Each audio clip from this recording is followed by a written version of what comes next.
Give a very good introduction, but Lyndon is a scientist, pathologist at Prosser, Washington, and he works for the USDA Ag Research Service.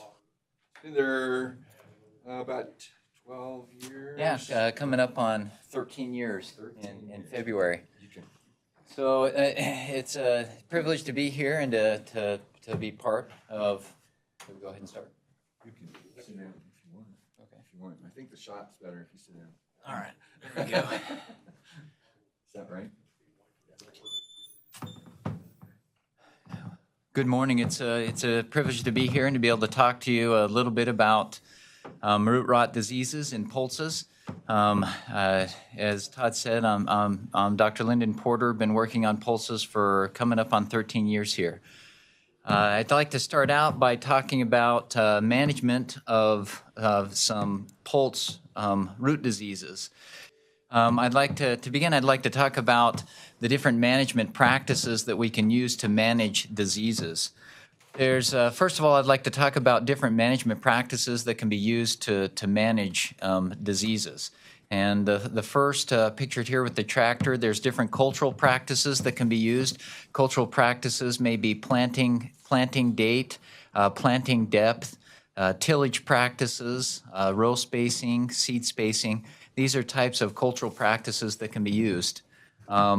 There's also seed treatments. Seed treatments are an easy and effective way to manage certain pathogens, both root rot and some foliar pathogens. There's foliar chemical or biological applications that can be put down on a crop. And the most economical and the most efficient way to manage diseases is through genetic resistance, utilizing a natural gene resistance in the plants against certain pathogens. So the first root rot pathogen I'd like to introduce is Aphanomyces root rot on pea. And Aphanomyces root rot on pea is caused by Aphanomyces euteiches. It's a major root rot pathogen in North America on peas. The pathogen itself causes a caramel-colored root infection, and that then causes the plant to yellow and die, particularly early on in the season if infection takes place early.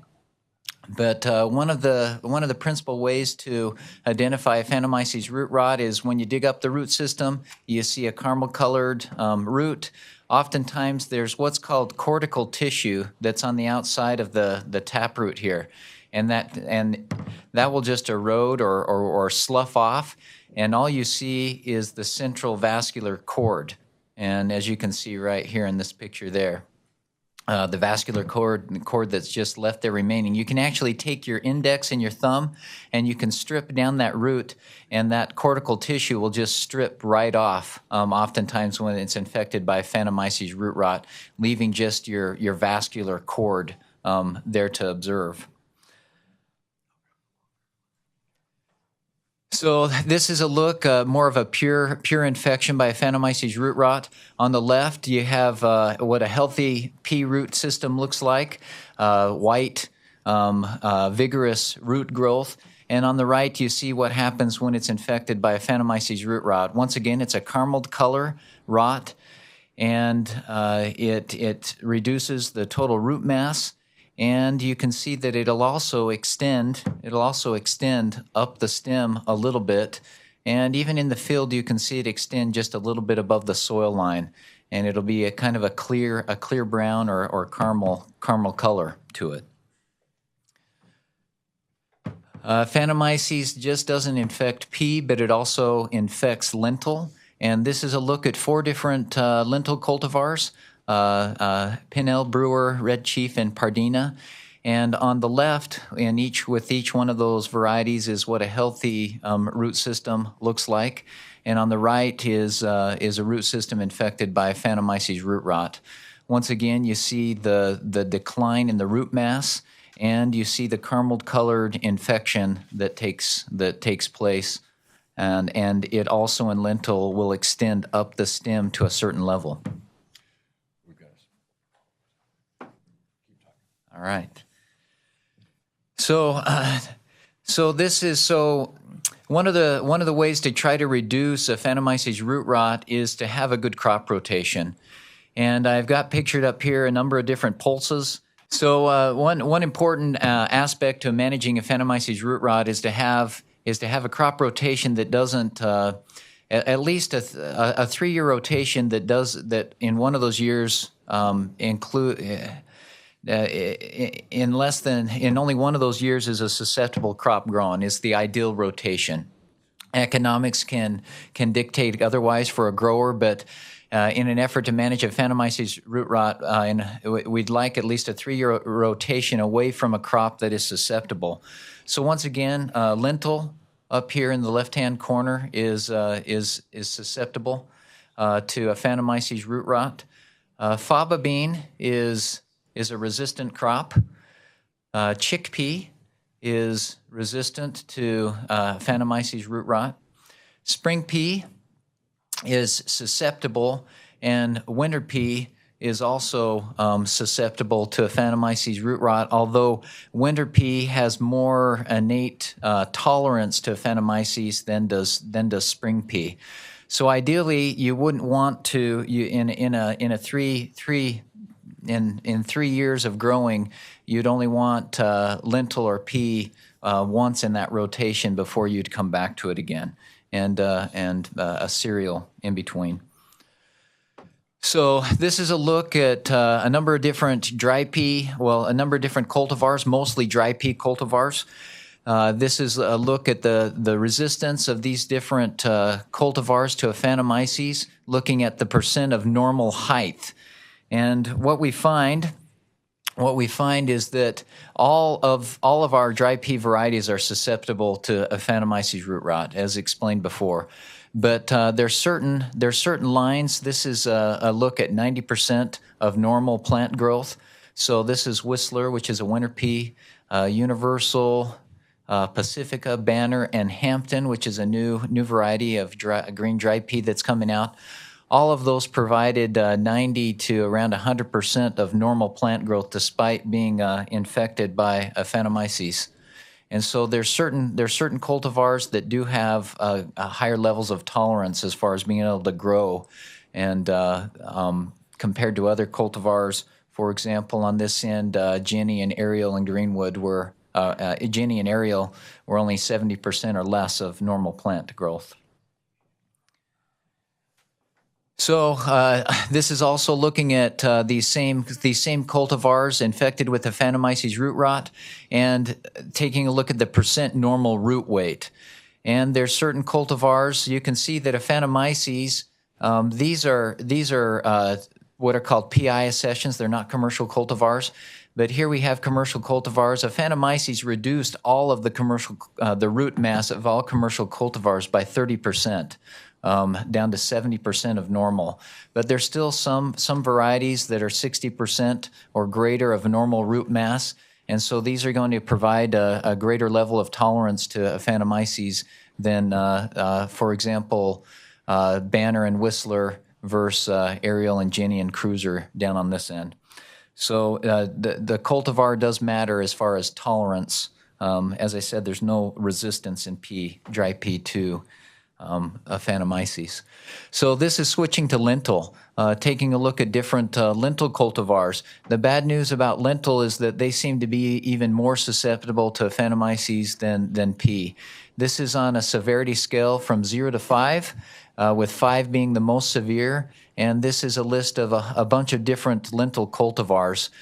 When we look at this, maybe Richley and Crimson are the only that show a little bit of tolerance to Aphanomyces root rot, but all of the rest of our lentil cultivars that are commonly grown in the Pacific Northwest and elsewhere are extremely susceptible to Aphanomyces root rot. So is there any chemical control to manage Aphanomyces? The ethoboxam is the active ingredient in a product called Intego Sweet seed treatment by Valent. This does not manage Phantomyces root rot from what we've been able to tell to a high degree.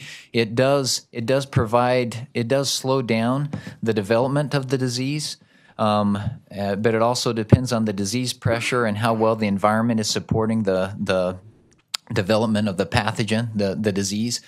But this hasn't worked completely to manage it. It just has been shown to slow the disease development.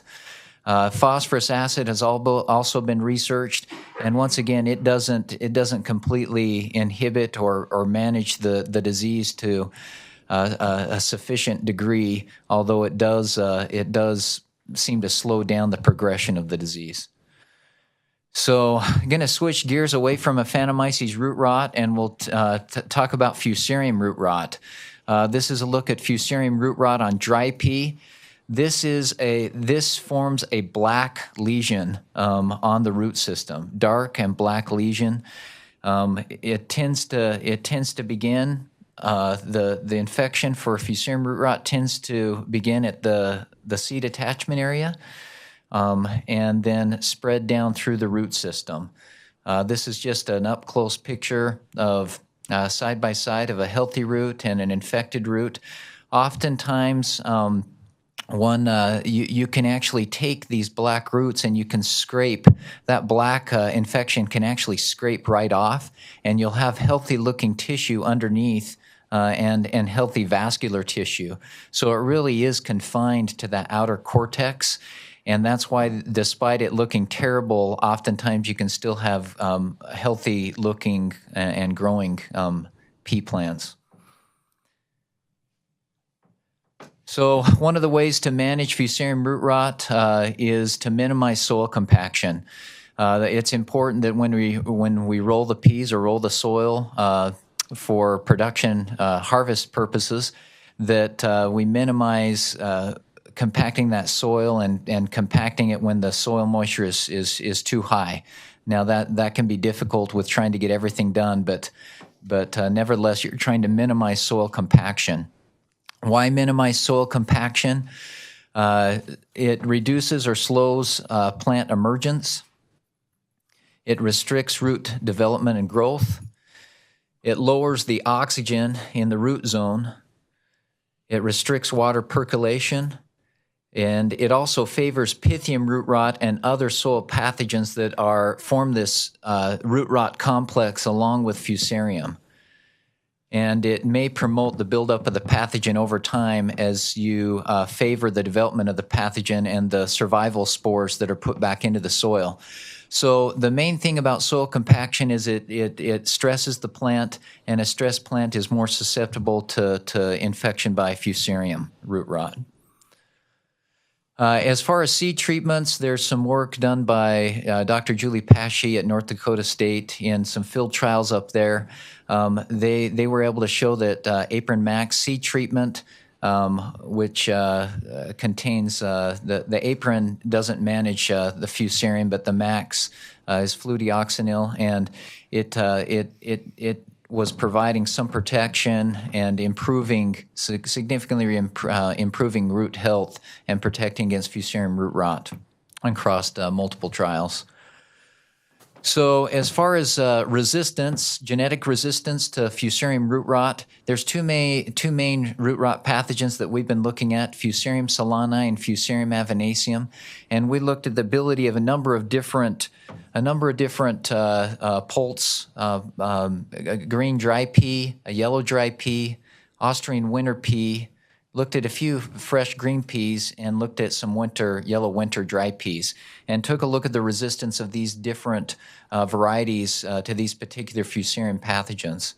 And what we found is that pretty much we're looking for, on a scale of 0 to 6, with 6 being severe as far as disease severity, root rot severity, we really want something that's at least at this 3 level and below. And the Austrian winter peas to Fusarium solani have the best resistance. And then there are a few cultivars that are at this level 3 and below. Toledo, Carnival, Prodigy, and K2 are some examples. So there is there's varying levels of genetic resistance to Fusarium solani. The colors mean. So the colors are yellow versus green versus, so here you've got, these are yellow peas, and this would be a dry green. These would be winter, a winter pea, and then these would be a fresh. So they're just coordinated according to the different types. So this is root rot for Fusarium avinaceum and dry pea. Fusarium avinaceum tends to be extremely aggressive across all the pea cultivars except for the Austrian winter peas. They were the only ones that showed a type of resistance that helps to manage Fusarium root rot. So with that, we'll take any questions, or are we going to save the questions for the end? You can do questions? Yeah.